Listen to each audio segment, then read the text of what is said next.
Salut les dingues de 125. Aujourd'hui, on est parti pour un essai de folie. Et oui, enfin, j'ai réussi, grâce à un abonné, Dimitri ici présent. Il est vraiment sympa, il m'autorise à filmer sa moto et en plus de ça, on va pouvoir faire l'essai route. Donc c'est assez incroyable. On est en face d'une moto exceptionnelle, on est sur la Benda Rock. Sachez les amis que cette moto, cette énormissime moto, est une 125. Et oui, les ingénieurs de chez Benda, dans leur cahier des charges, avaient comme objectif de créer, il ne faut pas se voiler la face, un 300 cm3. Ils ont réalisé le 300 cm3 et au vu de l'engouement et l'inertie, si vous voulez, la demande au niveau des 125, eh ben, ils y ont greffé une cylindrée de 125 cm3. Ce qui fait que ici, en face de vous, vous avez véritablement un 300 cm3 au niveau de la partie cycle, équipé d'un moteur 125 qui fait le bonheur de nous tous, fans de 125, puisqu'on a vraiment l'envergure d'une énormissime moto pour notre cylindrée adorée. Donc aujourd'hui avec moi, ici, on a Dimitri. Salut Dimitri, ça va? Ça va. Tiens, une petite poignée de main, même si on s'est vu avant, puis qu'on a bu le petit café. Oui. Mais c'est vrai que je te remercie. Donc déjà, Dimitri, on s'est rencontrés au salon de Douai. Oui. Donc j'étais en train de filmer la Benda. Oui, là, tout à fait, oui. J'étais en train de filmer la Benda Rock. Et puis d'un seul coup, on a fait connaissance. Et puis tu m'as proposé gentiment de pouvoir qu'on se revoie pour pouvoir faire un descriptif plus précis de la moto. Et puis aussi, surtout, son essai route. Et je voulais te demander, Dimitri, du coup, ça fait combien de temps que tu as la Benda? Ça va faire un an, dans 2 mois, ça fera un an. Un an, bientôt un an. Et du coup, alors ton ressenti par rapport, parce que c'est vrai que sur Internet, tu sais, le Internet connecté, les gens, quand ils voient une nouvelle machine comme ça arriver, ils sont dubitatifs, ils se posent des questions existentielles. Oui, mais est-ce que c'est fiable? Est-ce que cette moto va tenir le coup? Est-ce que c'est pas une chinoiserie? Est-ce que... Et là, aujourd'hui, quasiment un an après, Dimitri, alors, vas-y, annonce un petit peu la couleur. Moi, ça fait un an que je roule avec. Pour l'instant, j'ai aucun souci. Je suis toujours en train de aller au boulot avec. Le week-end, je m'en vais me promener. Tu me disais que tu vas au boulot avec. Oui. Donc, c'est vraiment, comme on dit dans le jargon, ton daily pour pouvoir aller travailler. Oui, c'est parce que, voilà, j'ai, comment dire, j'ai ma fille, elle a permis, donc maintenant, de temps en temps, ma femme elle a besoin de la voiture, donc je m'en vais en moto. Et puis c'est vrai, quand il fait bon, c'est plus agréable d'aller en moto qu'en voiture, on va dire. Du coup, la Benda, au niveau de ton ressenti général, alors? Moi, au niveau du ressenti, c'est très agréable parce que bon, déjà elle est imposante. Et je voulais une 125, mais pas petite, et je voulais assez grosse. J'ai trouvé celle-ci et donc j'en suis très content pour l'instant parce que bon, je roule avec. Pour moi, ça me suffit pour le moment. Je me balade pas mal, même avec des copains qui ont des gros cubes, je m'en vais me promener avec eux et sans problème. Et du coup, au niveau fiabilité, alors quel est ton ressenti? T'en es content? Oui, j'en suis content. Au niveau fiabilité, pour l'instant, pour moi, elle accélère assez bien. J'ai aucun souci pour l'instant. Du coup, Dimitri, au niveau de la moto, donc tu l'as eu chez le concessionnaire, il me semble, Rotors Motors. Oui, donc c'était le concessionnaire de Douai déjà. Oui. Voilà. Et tu l'as eu à combien de kilomètres? Je l'ai eu, elle avait 30 km. 30 km. Et aujourd'hui, tu en as? Je suis à 4200. 4200. Donc c'est beau. C'est beau. Alors voilà les amis, je ne sais pas si ça va suffire à vous convaincre, mais bon, on est à plus de 4000 km. Oui, on peut voir sur le compteur. Après, on est à plus. Ah oui, oui, tiens, vas-y, tu peux même l'allumer comme ça, on va. Et voilà, 4297 km et tu l'as eu à 30 km. Donc c'est juste génial puisque ça en fait c'est ni plus ni moins la démonstration de la fiabilité de la machine. On est véritablement sur une machine capable d'encaisser les bornes et puis surtout fiable. Tu n'as eu aucun souci avec cette moto? Non, écoutez-le. Ouais. On va la démarrer ou? Ouais, vas-y Dimitri, démarre-nous un petit peu la machine, comme ça on va pouvoir se faire une idée du son.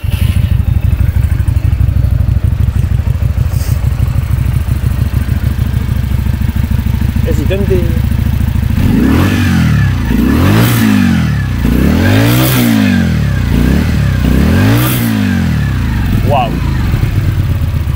vraiment un joli bruit, un bruit rock, puissant, sourd. Elle inspire vraiment en fait une grosse cylindrée. Oui. Quand on l'écoute, on a l'impression d'être sur un 300 en fait. Hein. Ouais, c'est sympa, hein. Franchement.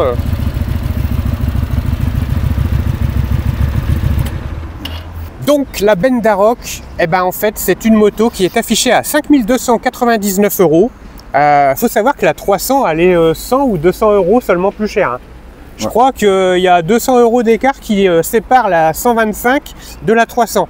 Donc on est véritablement sur un habillage de 300 cm3, une partie cycle de 300 cm3 avec une cylindrée de 125, les amis. Il faut voir un petit peu l'imposance du moteur. Qu'est-ce qui va différencier, on va dire, principalement la 125 Bendarok de la 300? Eh ben, je vais vous le dire, c'est uniquement au niveau du freinage. Pourtant, c'est les mêmes disques, hein, que ce soit sur la 300 ou la 125, à l'avant ou à l'arrière, c'est les mêmes disques. Mais c'est juste la 125, elle est en freinage CBS, et la 300 cm3, elle dispose de l'ABS. Franchement, Benda, là, ils ont chipoté. Ils ont chipoté parce que pour 200 € d'écart entre les deux, entre la 125 et la 300, purée, ils auraient pu mettre l'ABS, quoi. Mais bon, Dimitri, ça va, ça freine bien. Oui, oui, très bien, oui. On sent quand on freine du frein arrière, ça freine de l'avant comme de l'arrière, en fait. D'accord, ouais, c'est couplé. Voilà. Freinage couplé. En fait, c'est une moto vraiment pour cruiser tranquille. Ouais. Mais là, vu qu'on se balade, bon, c'est un détail, quoi, en fait. Du coup, vous allez pouvoir voir un petit peu l'imposante machine. À l'avant, moi, j'adore le phare. Et franchement, le phare, ça me rappelle le design de la CB125R au niveau du pourtour. Et aussi Zontes ont adopté le même type de phare au niveau de l'éclairage à l'avant. Ce qui est assez impressionnant, je ne sais pas si vous voyez, mais c'est la fourche. Elle est juste énorme. Hein. Au niveau des fourreaux, ça c'est ma main. Voilà, bon, je fais le tour, mais c'est juste gigantesque. Hein. C'est vraiment du gros fourreau. Et puis surtout, les jantes sont magnifiques. On est sur des jantes en 16 pouces. Je vais vous expliquer pourquoi ils ont décidé de mettre du 16 pouces. Parce que tout simplement, ça assoit la moto, ça la descend, ça descend son centre de gravité, et en fait ça permet sur des petites jantes comme ça de mettre des pneus énormissimes.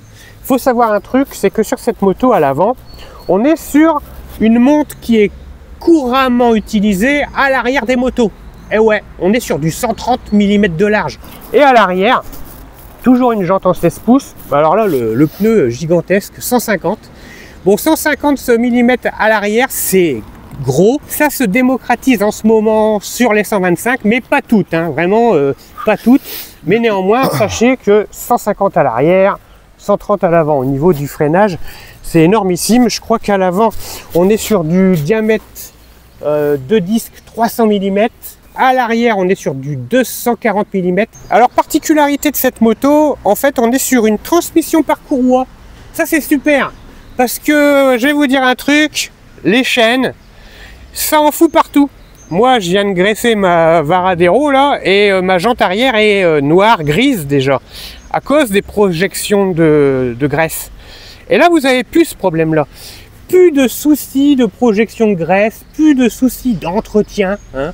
Donc ça, c'est vraiment sympa de ne pas avoir à se soucier du graissage de la transmission. Puis alors, ce moulin juste magnifique. On est sur un bicylindre refroidissement liquide 4 temps aux 8 soupapes. On a 4 soupapes par cylindre. C'est juste gigantesque. Puis c'est deux grosses sorties d'échappement juste énormes. D'ailleurs, bicylindre, donc forcément 2 sorties de pot d'échappement. Voilà, ça c'est super. Ça fait tout le charme de la moto. Au niveau de l'assise, elle est juste sublime. Au niveau de l'assise, on est sur une hauteur d'assise de 72 cm. Donc vraiment, tout le monde peut embarquer dessus. Ça, c'est sympa. Les personnes de petite taille, ça va vraiment être super pour eux. Comme je dis toujours, il faut toujours vérifier la possibilité d'embarquer sur une moto. C'est pour ça qu'il faut quand même l'essayer avant de l'acquérir. Mais bon, 72 cm, c'est vraiment peu. La sellerie, elle est sublime. En fait, c'est une sellerie étagée, dédoublée. On n'est pas sur une seule et même sellerie. On est sur une première sellerie conducteur, puis une deuxième sellerie passager. Alors le rendu de la moto est vraiment super. Là où on a deux teintes, ici on a une finition genre Alcantara et ici une finition genre cuir avec une belle surpiqûre au niveau des coutures. Non, vraiment très belle sellerie pour cette machine. On a un réservoir de 17 litres les amis, 17 litres. Là, vous allez pouvoir faire des bornes. Avec un plein, tu fais à peu près combien de kilomètres? Là, quand j'étais en rodage, je dépassais pas les 5-6 000 tours. Donc, ouais. J'ai réussi à faire avec un plein 470 bornes. 470 bornes avec un plein. Mais ouais. En faisant que... Tranquille. Ouais, tranquille. Et après, sinon, quand le rodage était fini, après, là, à chaque fois, à 350 km, ça commence à clignoter. Donc, je remets le plein, mais je pense qu'on peut... On a une marge quand même entre 350 et 400 km. Au niveau du Vmax, pour cette machine, ce magnifique moteur t'emmènera à un 105 km/h, un beau 105 km/h. Ce beau moulin développe 14 chevaux à 8500 tours minute. Donc c'est vraiment beau. 14 Nm à 6500 tours ou encore 10,29 kWh. On est vraiment sur ce qui se fait de mieux en capacité, on va dire, de puissance au niveau du moteur. 14 chevaux, c'est vraiment super. Au niveau des roues, les amis, je ne sais pas si vous voyez, mais alors elles sont sublimes. C'est des jantes en alliage léger, donc je pense que c'est de l'aluminium. Hein. Mais alors, au niveau de la finition, ça fait vraiment penser au Harley. Je ne sais pas ce que vous en pensez, dites-le moi en commentaire. C'est des jantes aluminium, style rayonné, parce que ça donne un genre rayonné au pourtour. La finition est sublime. On voit vraiment ici, ça a été poli.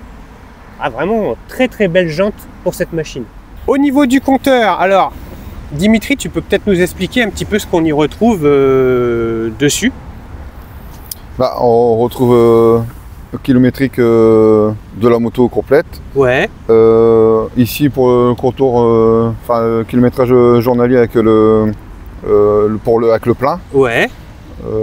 Après, il y a ici la vitesse. Ouais. Pour les... En fait, c'est juste ici, normalement, il y a le neutre. Les indicateurs passage de vitesse, oui. Ouais.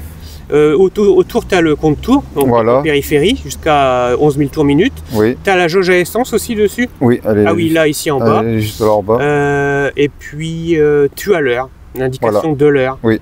Et bien entendu de la vitesse. Et après il y a tous les voyants au-dessus. Les voyants au-dessus. Ouais. Après là ici le deuxième bouton c'est vraiment pour mettre, on peut mettre en miles ou en kilomètres. Et je pense à ça, il y a une prise USB dessus. Oui, elle est là, juste là sur le côté. Ah ouais, juste ici en dessous du réservoir. Bien vu. Ouais, super, on se voit dedans. On se voit dedans. C'est sympa le dessus là, c'est d'origine ça. Oui. Ouais. C'est vraiment joli, ça fait un aspect.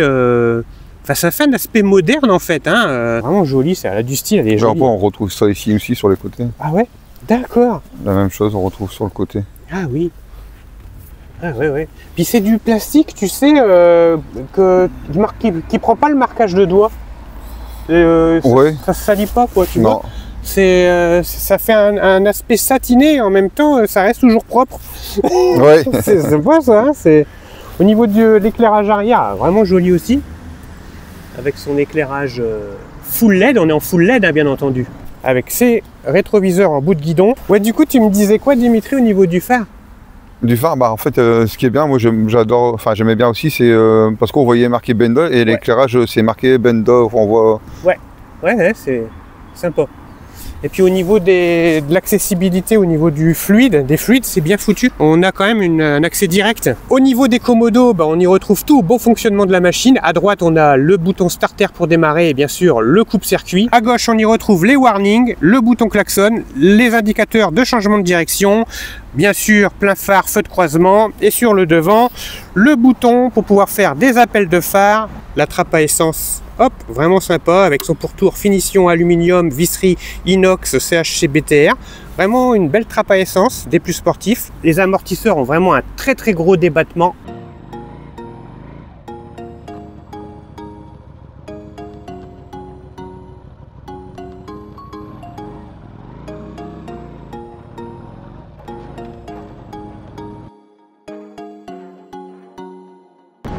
C'est un coup à prendre, hein, la position des pieds sur cette moto quand tu viens de la Vara et puis que tu passes sur la Benda.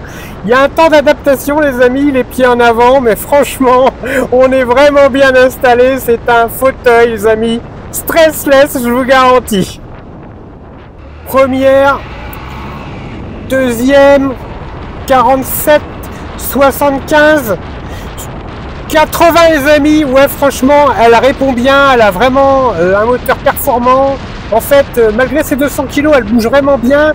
Franchement, je sais pas à combien de secondes on a atteint les 80 km/h, mais les 14 chevaux sont bien là. On va se calmer, on rentre en agglomération, tranquille, voilà. Franchement, le V2 avec ses 8 soupapes, eh ben, franchement, ils sont là. La moto réagit vraiment super bien. Belle performance, franchement, je suis surpris. Moi qui croyais que c'était une moto pour cruiser tranquillement, vraiment. En fait, le moteur est plus que nerveux, vraiment au top pour cette machine. Et puis franchement, elle a du style. Tout à l'heure, on était au café avec Dimitri. Et puis, il y a un type qui sort du... au moment où on reprenait les motos, un type qui sort du magasin d'en face et qui demande à Dimitri, c'est quoi la cylindrée sans indiscrétion? Pardon. Et Dimitri, il fait, à votre avis? Et le gars, il dit 250 cm3. Eh ben non, 125. Ouais, vraiment, c'est une moto qui en impose. Vraiment, elle a vraiment du style et elle attire le regard. Le monsieur, une personne âgée, se sentait plus trop capable de conduire une telle machine, mais franchement, je pense que c'est dans la tête que ça se passe. Parce que en fait, elle est assez basse. La hauteur d'assise, je crois que c'est 72 cm si je ne me trompe pas. Vraiment accessible vraiment au plus grand nombre. Là, ce que je voudrais faire en fait, c'est pouvoir vous faire un test de freinage. Donc, il faudrait que je me trouve un stop ou un feu rouge ou que sais-je. Bref, il faut que je vous fasse ça, voir un petit peu son mordant au niveau du freinage, parce qu'elle est équipée en freinage CBS les amis, donc c'est du freinage couplé. Elle n'a pas l'ABS, mais c'est pas grave, franchement, elle a vraiment toutes les qualités requises en fait pour une 125. Donc là, on arrive au centre-ville, Petit Dodane. Oh purée, ça se passe tranquille. Franchement les amis, les suspensions au top. Vraiment les suspensions au top. J'ai rien senti. C'est dommage qu'il fasse pas plus beau que ça. J'aurais aimé vraiment souhaiter avoir une journée ensoleillée pour pouvoir faire l'essai de cette Benda Rock. Mais bon, là-bas il y a c'est un céder le passage. Non, c'est un stop. Je vais vous faire un petit peu le freinage. On va voir un petit peu ce que ça vaut. Allez, on va regarder ça ensemble. Oh. Ouais. Franchement, ouais, ça le fait. Elle a vraiment du bon mordant au niveau de son freinage, rien à redire. Franchement, niveau freinage, vraiment rien à redire. Excellent freinage pour cette moto. Là, on arrive dans le centre, vraiment le centre, là où on a pris le petit café qui va bien avec Dimitri. Et puis, on a parlé moto, c'était vraiment sympa. Moment de convivialité, entre nous. Et puis, ouais, vraiment sympa. Avec son petit centre-ville, là. Et la moto se débrouille vraiment bien, même dans la grande circulation, même avec... petit stop qui va bien, hop là, ouais c'est ici qu'on était tout à l'heure, vous voyez, on était garé là, le monsieur il est sorti de l'office du tourisme. Il nous a demandé notre avis sur la Benda Rock et puis il nous a posé des questions. Non vraiment, et c'est concluant, je suis vraiment content de cet essai, la moto m'a convaincu, que ce soit en 0,80, que ce soit en freinage ou que ce soit en suspension d'ailleurs, les suspensions sont bonnes, non vraiment au top cette machine. Si ça vous a plu, eh bien, hop là, un petit Dodane. Ouais, non, franchement, les suspensions, au top. Bon, je vous dis à très bientôt, à plus. Voilà, on a fait vraiment l'essai complet de la machine. On a vraiment vu la machine dans le détail et également, on a vraiment vu ce qu'elle pouvait nous transmettre sur route. J'espère que ça va être utile à ton achat. Ça fait vraiment un guide d'achat complet. Si cette petite vidéo t'a plu, n'hésite pas à liker, active la cloche. Tu seras ainsi averti des dernières vidéos à venir. Et puis, moi et Dimitri, on vous souhaite une très bonne journée et à très bientôt. Bye. Voilà. Bye.